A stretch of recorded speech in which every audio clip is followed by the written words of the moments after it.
नमस्कार, माय माउली हिंदी समाचार में आपका स्वागत है और मैं हूं शेख इस्माइल।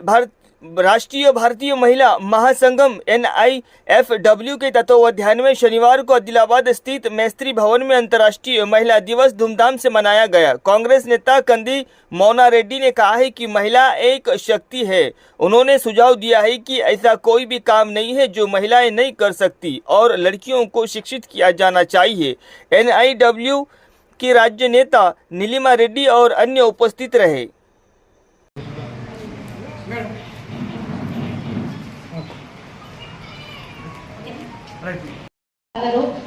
శక్తి అంటేనే మహిళ, మనం చేయలేదంటూ ఏది లేదు. ఎందుకంటే ఈ ప్రపంచాన్ని సృష్టిస్తుంది మనం కంటేనే ఈ పిల్లలు వస్తున్నారు, మగ పిల్లలు కానీ ఎక్కడైనా కానీ ఏ రంగంలోనైనా. ఇప్పుడు ముందు కాలంలో ఒక మహిళ ఇల్లు దాటి బయటకు రావాలంటే ఎన్నో కట్టుబాట్లు ఉండేవి. కనీసం నోరెత్తి ఇంట్లో కూడా మనకు పుట్టిన బాబుకి మనం పేరు పెట్టుకునే స్థితి కూడా లేకపోతుండే. దేంట్లో కానీ మనకి సమానత్వం అనేది లేకపోయింది. కాకపోతే ఇప్పుడు ఆ పురాణాల్లో నుంచి ఇప్పటి వరకు రాణి ఝాన్సీ లక్ష్మీబాయి గారిని చూసుకోండి.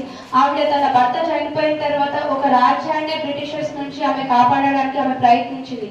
అలాగే కల్పనా చావ్లా, ఇందిరా గాంధీ మొట్టమొదటి మహిళ ప్రైవేట్. కాబట్టి మహిళలు చేయలేనిదంటూ ఏది లేదు. ముందు మనని మనం నమ్ముకోవాలి. ఇది నేను చేయగలుగుతా, నన్ను ఎవరు ఆపలేరు.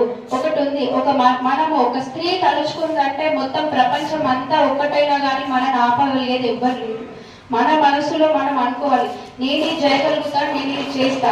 వస్తాయి అడ్డంకులు, చాలా వస్తాయి. ఇంట్లో మనని కన్న తండ్రి నుంచి మనం చేసుకున్న భర్త నుంచి బయట వెళ్ళే ప్రతి దగ్గర ఇది మీకు అవసరమా, మీరు ఇంట్లో కూర్చోవచ్చు కదా అంటారు. లేదు, మనం ఇప్పుడు ఉంటుంది 2025వ సంవత్సరం. కాబట్టి ప్రతి తల్లిగా మీరు ఫస్ట్ మొదటి స్టెప్ తీసుకోవాలి. నా బిడ్డని నేను తప్పకుండా చదివిస్తా.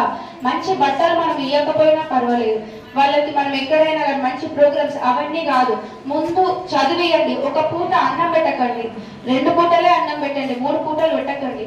2 పూటలు అన్నం పెట్టైనా కానీ వాళ్ళని చదివించండి. మీరు ఏది సంపాదించినా అది తాకట్టు పెట్టి పెళ్లి చేయడానికి జమ చేస్తుంటారు తల్లిదండ్రులు. బిడ్డ పెళ్లికి ఇది అమ్మేసి పెళ్లి చేస్తాడు.